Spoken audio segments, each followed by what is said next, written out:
నమస్తే, welcome to our channel. నేను సిరి. చంద్రబాబు నాయుడు గారి దగ్గర అంటే IAS officers, IPS officers queue కడుతున్నారు. ఎందుకు అంటే లోకేష్ బాబు మీద ఫిర్యాదులు చేయడానికి. అది కూడా ఎందుకంటే రెడ్ బుక్ వల్ల అంటే ఫిర్యాదు వెళ్ళడం జరిగింది. అయితే కొంతమంది ఏంటంటే తమ తప్పు తెలుసుకొని క్షమించండి అని అడిగినట్టు తెలుస్తుంది. కొంతమంది ఏమో చంద్రబాబు నాయుడు గారి అపాయింట్మెంట్ కోసం ఫేస్బుక్లో అపాయింట్మెంట్ అడుగుతున్నట్టు తెలుస్తుంది.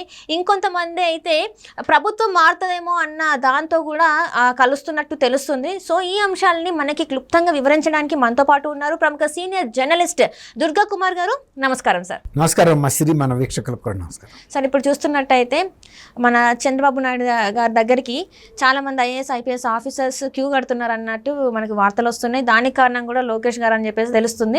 సో దీన్ని మనం ఎలా చూడాలి? ఇది సిరి, లోకేష్ గారి కారణం అని మనం చెప్పడానికి ఏం లేదు. చంద్రబాబు నాయుడు గారు చాలా సీనియర్ రాజకీయవేత్త, తర్వాత చాలా కాలం సుదీర్ఘకాలం ముఖ్యమంత్రిగా చేశారు, ప్రతిపక్ష నాయకుడిగా కూడా అంతకాలం పనిచేశారు. అధికారుల పట్ల చాలా ఆదరణతోనూ ప్రేమతో ఉండే మనిషి. ఆయన ఇప్పుడు కూడా అధికారుల్ని అవమానించినట్టు ఎప్పుడు కూడా ఫిర్యాదులు ఎక్కడా లేవు. ఆయన వాళ్ళ సేఫ్టీ కూడా చూసేవాళ్ళు. రాజశేఖర రెడ్డి గారి పరిపాలనలో అయినా ఐఏఎస్లు కొంతమంది అధికారులు జైలుకి వెళ్ళారు కొన్ని ప్రభుత్వం తీసుకున్న నిర్ణయాలకి వీళ్ళు మద్దతు ఇవ్వటం వలన. కానీ చంద్రబాబు నాయుడు గారి హయాంలో ఏ ప్రభుత్వ అధికారి కూడా అంత సుదీర్ఘకాలం పనిచేసినా కూడా వెళ్ళాల. అంటే వాళ్ళ క్షేమాన్ని ఆయన ఎంత దృష్టిలో పెట్టుకునేవాడు అనటానికి ఇది ఒక ఉదాహరణ మాత్రమే. ఎందుకంటే ఎప్పుడైనా రాజకీయ నాయకులు తమ పనులు త్వరగా చేయించుకోవాలనే ఉద్దేశం మీద, లేకపోతే తన అనుయాయులకు కానీ ప్రజలకి ఏదో ఒకటి మేలు చేస్తే మనకి గెలుపు బాగుంటుందనే ఉద్దేశం మీద నిబంధనలకు వ్యతిరేకంగా కూడా పనులు చేయమని ఒత్తిడి తెస్తారు. అనధికారులకి, రాజకీయ నాయకులకి అతను దాని వలన ఏ పరిణామాలు వస్తాయనేది వాళ్ళకి అనవసరం. వాళ్ళకి ఆ పని జరగటం ముఖ్యం.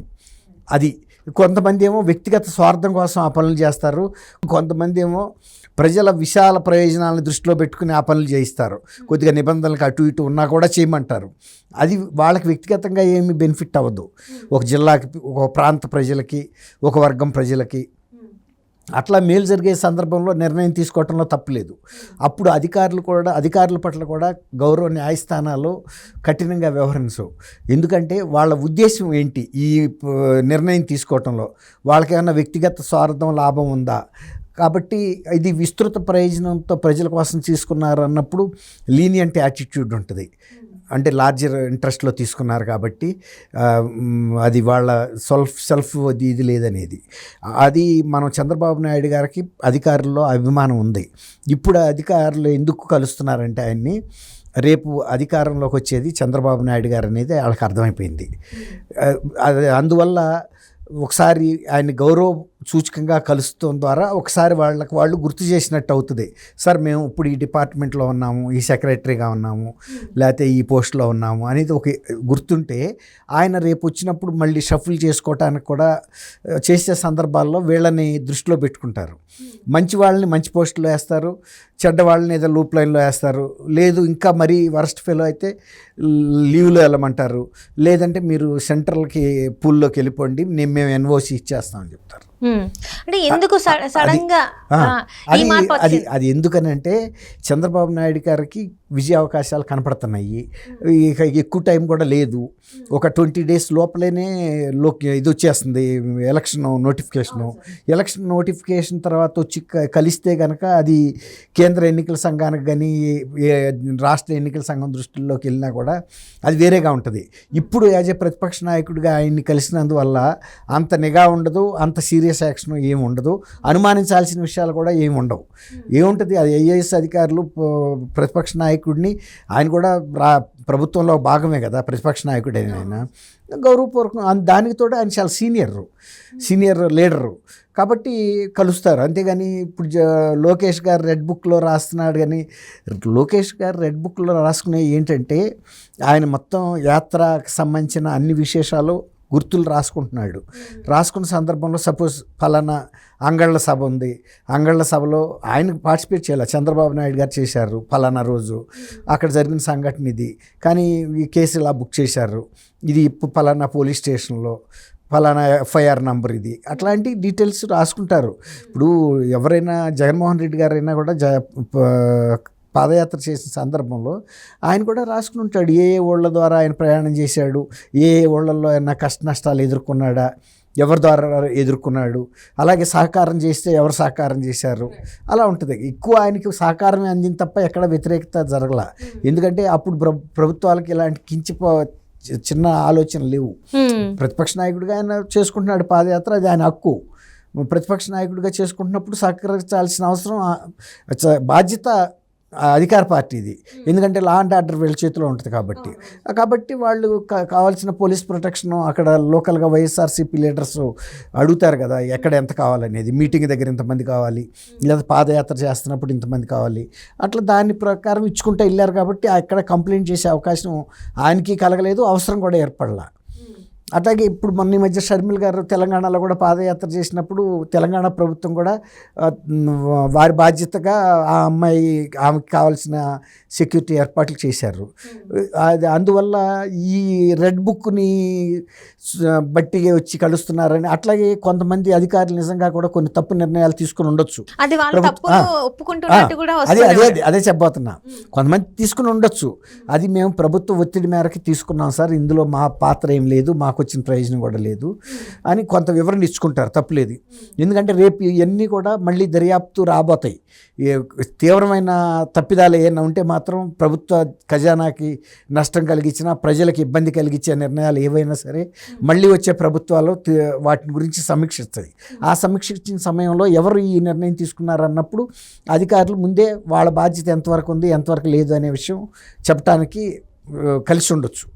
ఇప్పుడు తర్వాత కొంతమంది మర్యాదపూర్వకంగానే కలిసి ఉండొచ్చు, కొంతమంది ఈడెన్ ఏజెండా, స్వామి భక్తి స్వభక్తి అంటారు కదా, స్వామి కార్యం స్వకార్యం అని. అట్లా సార్ నేను ఇప్పుడు పలానా డిపార్ట్మెంట్ అంటే అంత ప్రాముఖ్యం లేని డిపార్ట్మెంట్లో ఉన్నాడు అనుకోండి, సపోజ్ ఆయన దృష్టికి తెచ్చినప్పుడు ఏమనుకుంటాడు, ఈయన ఎఫిషియెంట్ ఆఫీసరు, సిన్సియర్ ఆఫీసరు, మంచి ట్రాక్ రికార్డు ఉంది, ఈయన ఇలాంటి చిన్న శాఖలో ఎందుకు ఉంచారు అని అనుకునే మనసులో అయితే పడుతుంది కదా. రేపు ప్రభుత్వంలోకి రాగానే ముఖ్యమైన ప్రాముఖ్యత గల డిపార్ట్మెంట్లో కావాల్సి వీళ్ళని అటు బదిలీ చేసుకుంటాడు, అంతే కదా. ప్రతి ఐఏఎస్ ఆఫీసర్ గురించి, ఐపీఎస్ ఆఫీసర్ గురించి ఈయన 5 సంవత్సరాల నుంచి అధికారంలో లేకపోయినా కూడా యాజ్ ఏ ప్రతిపక్ష నాయకుడిగా కూడా వాళ్ళ పర్ఫార్మెన్స్ మీద చంద్రబాబు నాయుడు గారికి పూర్తి అవగాహన ఉంటుంది. అయితే ఇక్కడ కొంతమంది ఫేస్ టైంలోనే మాత్రం మాకు అపాయింట్మెంట్ ఇవ్వండి, మిగతా దాంట్లో వద్దు అని చెప్పేసి అంటున్నారు. దీని వెనకాల కారణం ఏమంటారు సార్? మంచి ప్రశ్న. ఇప్పుడు చంద్రబాబు నాయుడు గారు ప్రతిపక్ష నాయకుడు యొక్క మూమెంట్స్ని జగన్మోహన్ రెడ్డి గారి ప్రభుత్వం చాలా నిశ్చితంగా గమనిస్తూ ఉంటుంది. ఆంధ్రప్రదేశ్కి చెందిన వ్యక్తులు ఈయన హైదరాబాద్లో ఉన్నా కూడా ఇంటి ముందు స్పెషల్ ఎస్బీ పోలీసులు, ఇంటెలిజెన్స్ పోలీసులు ఉంటారు మఫ్టీల్లో. ఆ ఇంటికి ఎవరు వస్తున్నారు, ఎవరు వెళ్తున్నారు అనేది ఒక కన్నేసి ఉంచుతారు.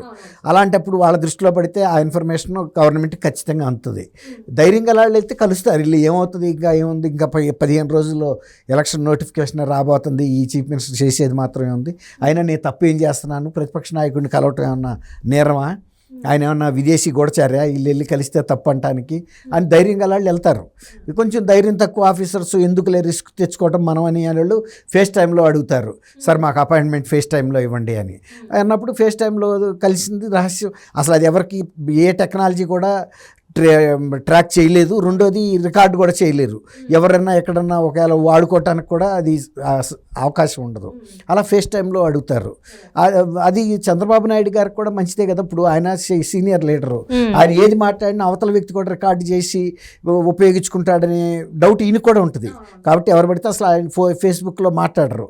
అవతల ఆయన కూడా కాన్ఫిడెన్షియాలిటీ ఉండాలి, తర్వాత టెక్నాలజీ కూడా ఫుల్ ప్రూఫ్ ఉండాలి. కాబట్టి బహుశా మీరు అన్న ఉద్దేశం అందువల్ల వాళ్ళు అడుగుతున్నారు. యువతల చంద్రబాబు నాయుడు గారికి కూడా ఆ ధైర్యం ఉండటానికి, లేకపోతే ఎవరు పడితే అసలు మాట్లాడరు చంద్రబాబు నాయుడు గారు. ఎందుకంటే ఇది లేనిపోయిన వివాదాలు సృష్టిస్తున్నారు కదా. లేనియే వస్తున్నప్పుడు రికార్డెడ్గా ఏది మాట్లాడినా తప్పే అవుతుంది ఆ స్థాయి వ్యక్తులు. అంతే. Thank you so much sir. Thank you Shri. మన వీక్షకులు కూడా